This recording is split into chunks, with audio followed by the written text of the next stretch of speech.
Welcome back to the Black Track, where I do commentary and review on movies with an all-black cast, or at least a black lead. Today's movie is the third Robert Townsend directed film that I've done on this channel, with the first one being The Meteor Man, which I did in 2021, and the second one being Baps, that I did last year. But Hollywood Shuffle is not only the first film that Robert Townsend directed, but probably his most important one. 1987's Hollywood Shuffle is the kind of film this channel was made for.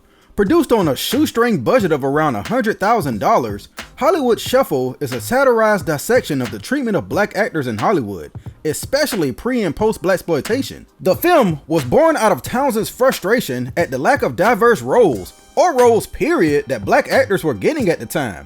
Sure, he starred in a few roles prior to this, but like Townsend himself says, he was usually playing a stereotype, like in that weird obscure movie Rat Boy. Or a jive-talking basketball player, like in his first movie Cooley High. His most notable movie up to this point was A Soldier Story, a critically acclaimed 1984 film that Townsend thought would catapult his career to new heights. But when he approached his agent about doing more movies like A Soldier Story, he was told, "Robert, they only do one black film a year, and you was just in it." Ouch. Because of this and several other setbacks, Robert Townsend and his good friend Keenen Ivory Wayans decided to hell with the Hollywood system. They would write and make their own movie, a movie that doubled as sort of a biography of their early days as actors. Townsend and Wayans weren't the only ones frustrated with their opportunities, and Hollywood Shuffle feels like a movie where other actors couldn't wait to team up with Robert Townsend and not only make fun of the industry, but also simultaneously show off how talented of actors they were. Can a movie made with maxed out credit cards, very little film, and without any permits possibly turn out to be anything but a disaster? Let's BlackTrack and find out.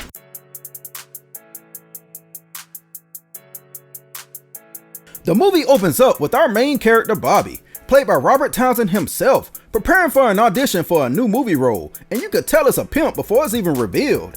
"I ain't got no weapon." It sounds just like that one scene from The Last Dragon. "Hey, my man, what it look like?" Forget all of that for a second though. I want to point out how impressed I am with the presentation right from the start. Keep in mind that this movie was filmed for just barely $100,000, and every location either belongs to Townsend or was filmed illegally early in the morning before, as Townsend puts it, the cops wake up. This first scene takes place in Robert Townsend's own apartment, and the car he drives is his own personal car. Even the film is hand-me-down, and he had to borrow it from other directors who just happened to have some extra laying around. But you know what? You can't tell while watching the film, so had he not told me that, I never would have known.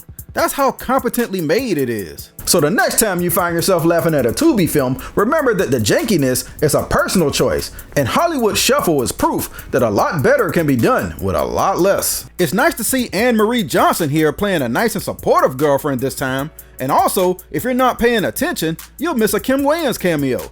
I bet you're thinking, damn, that's random, but it's really not. Remember, Keenen co-wrote the film with Robert Townsend, and also stars in the film as one of Bobby's hating co-workers at his regular job. And you know by now, if you see one Wayans, two more are probably very close by. I like how meta this movie is sometimes. Bobby goes to a casting studio for the audition, and the interview sheet uses the real names of all the actors in the scene, except for Townsend. Just at a glance, the standout names to me are Bobby McGee, who worked with Townsend and Wayans on several projects, and who's still working today, Rusty Cundiff, who shouldn't need an introduction on this channel at this point, and Roy Fagan, who was the villain Simon in The Meteor Man. All these dudes, plus more, are in the movie as various characters, and it feels like their conversations mirror what they were going through dealing with these casting agents in real life. The scene where they actually audition is a straight up jab at the industry, and kind of a jab at black actors who will lower themselves to get a role. Any role. The irony is that everyone kills it for this movie, even if the director isn't as impressed with all of them. Like I said, this is a movie within a movie that mirrors real life. The best one to audition is definitely Bobby McGee, only because he manages to crack the casting agents up in real life, and it was decided to just leave it in the film. "I ain't be got no weapon. Why you be gotta pull a knife on me?"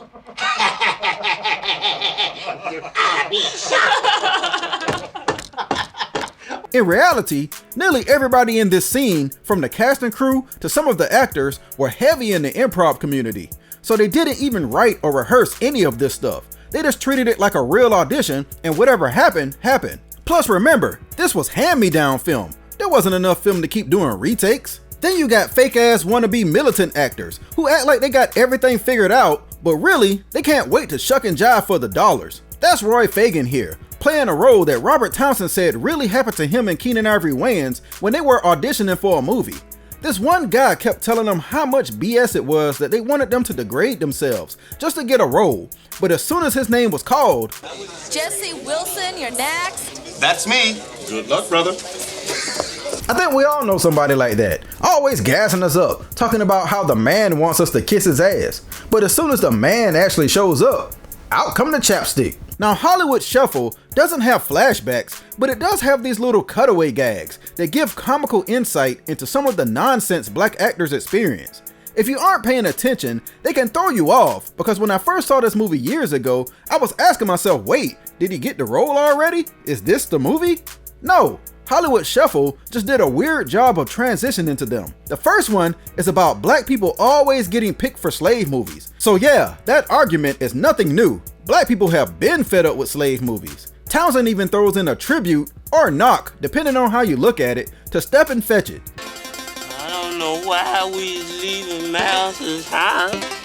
He been good to us. Stepin Fetchit was a black actor most prominent in the 30s who was presented as lazy and simple-minded. He's considered by many to be the first successful black actor, but to say his legacy is polarizing is an understatement. The slave movie scene is actually a commercial in disguise, and Townsend wanted to make fun of a time he was on a set and a director with a British accent was trying to teach the black people how to walk and talk black.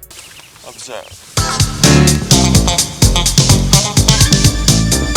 Yes! It sounds crazy as hell, and like something you would only see on a bad sketch comedy show, but this is the kind of nonsense that black actors had to deal with. Could you imagine being a classically trained black actor, and some white director goes, I need you to be a little less Shakespeare and a little more J.J. Walker. Speaking of J.J., Robert Townsend once told a story where Jimmy Walker came to his hometown of Chicago to see and hang out with the kids, and instead of being the fun-loving dude that he is on his TV show, he ended up being a complete asshole. So Townsend wanted to recreate that with this character Batty Boy, a goofy man bat who lives with a white family and has a bunch of catchphrases. Please don't fail me now.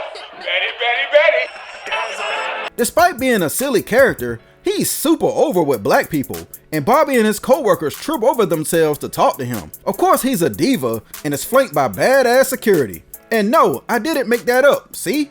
Badass security. I don't know about security, but two of them are definitely badass comedians. One being Michael Collier and the other Damon Wayans. See, I told you there's always multiple Wayans in every movie. They're like Hydra. You cut off one head, two more gonna grow in this place. Now, if it's one thing you can knock Hollywood Shuffle for, it's that it lacks cohesion.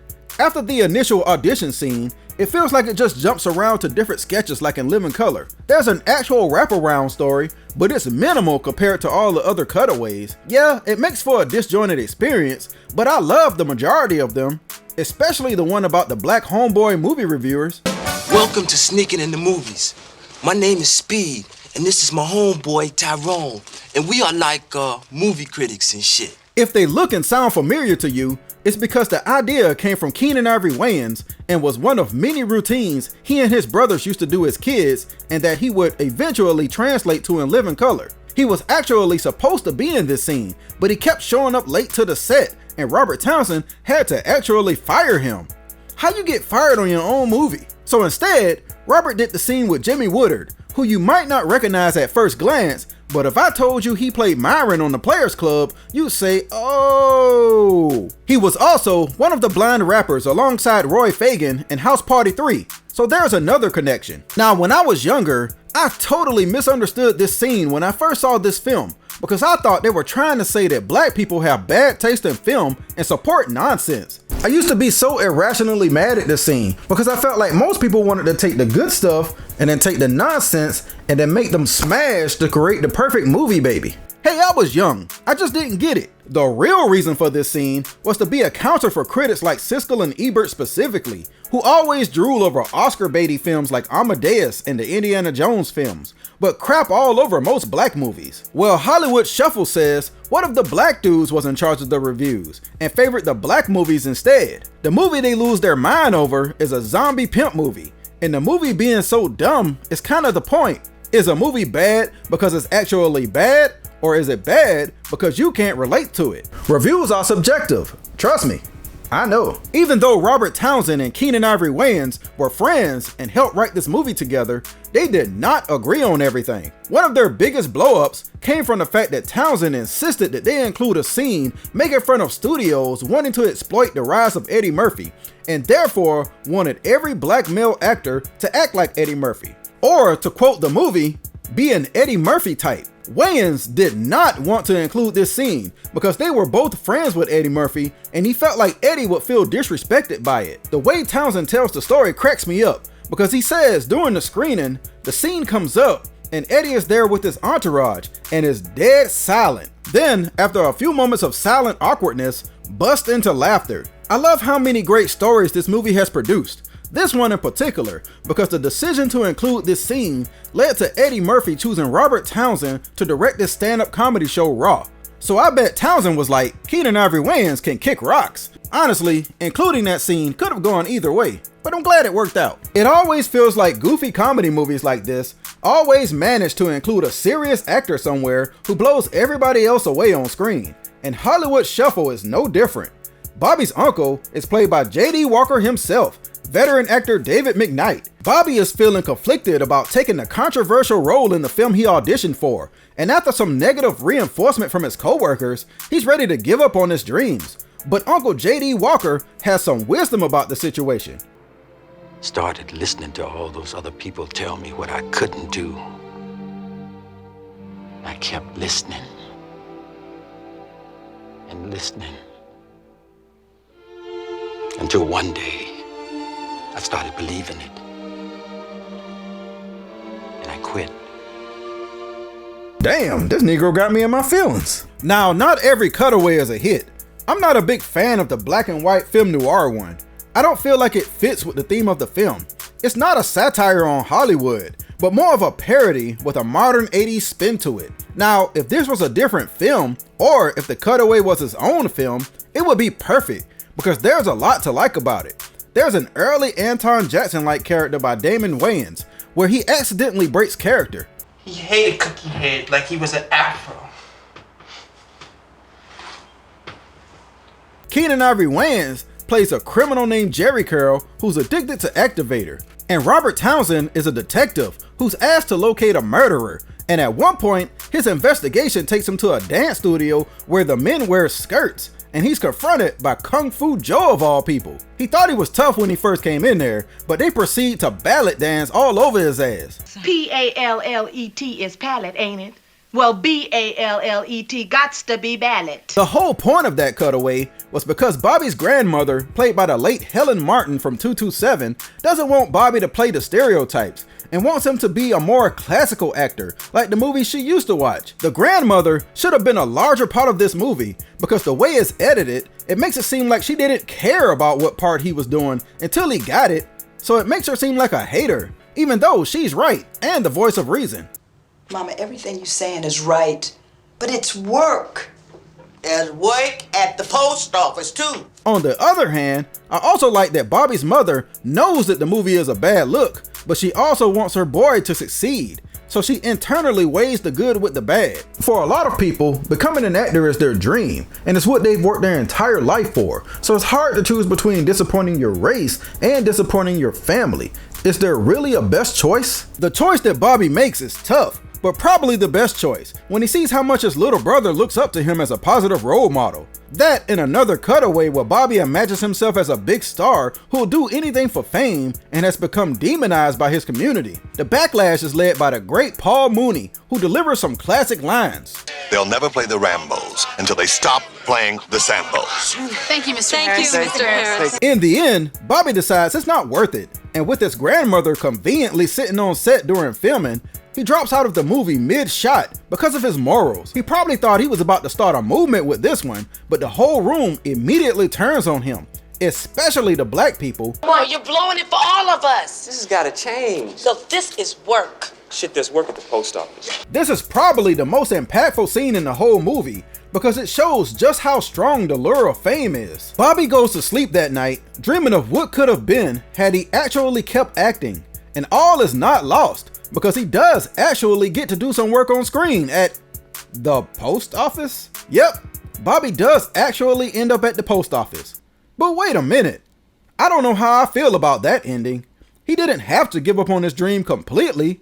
There was no other route he could take. It feels like this has just been one big elaborate advertisement for the post office. Y'all ain't slick. Let's get to the grade.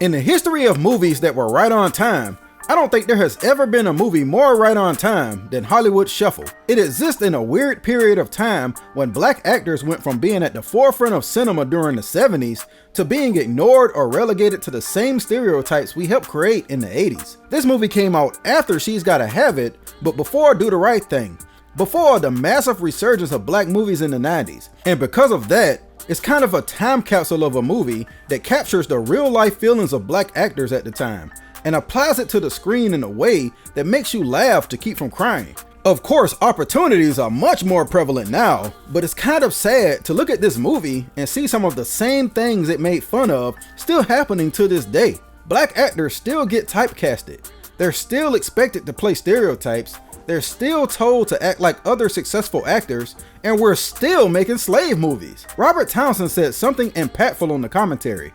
He said once he was asked by a reporter overseas why black people don't want to be viewed as stereotypes but still continue to play roles with the same stereotypes. See, the reporter thought what he saw on screen was what we were really like. That's when Townsend learned that images are important. On the other hand, never has there been a time when black creators, producers, and actors have been more in control of their destiny than they are right now. In an indirect way, Hollywood Shuffle and the feelings that helped create it did a lot to lead Black Hollywood in that direction. It helped jumpstart the career of Keenan Ivory Wayans, and there's an argument that without Hollywood Shuffle, there would possibly be no famous Wayans. It gave Robert Townsend the courage and confidence to create his own stuff and led to some classic material over the years. And most importantly, it taught black creators that it's entirely possible to oversee your own film and do everything yourself, no matter the budget, which is exactly what Black Hollywood ended up doing not too long after Hollywood Shuffle. The story is a little messy and all over the place, but for its impact alone, Hollywood Shuffle should be required viewing for any potential actor or filmmaker. My grade for Hollywood Shuffle is a B+. It's a hilarious comedy with an important story that's still relevant today. And that's it for this episode of the BlackTrack. As usual, let me know what you thought about the movie Hollywood Shuffle in the comments below. And if you like this video, don't forget to drop a like and a subscribe and tell your friends about my channel. It'll really help a lot. And until next time, I'll holla at you.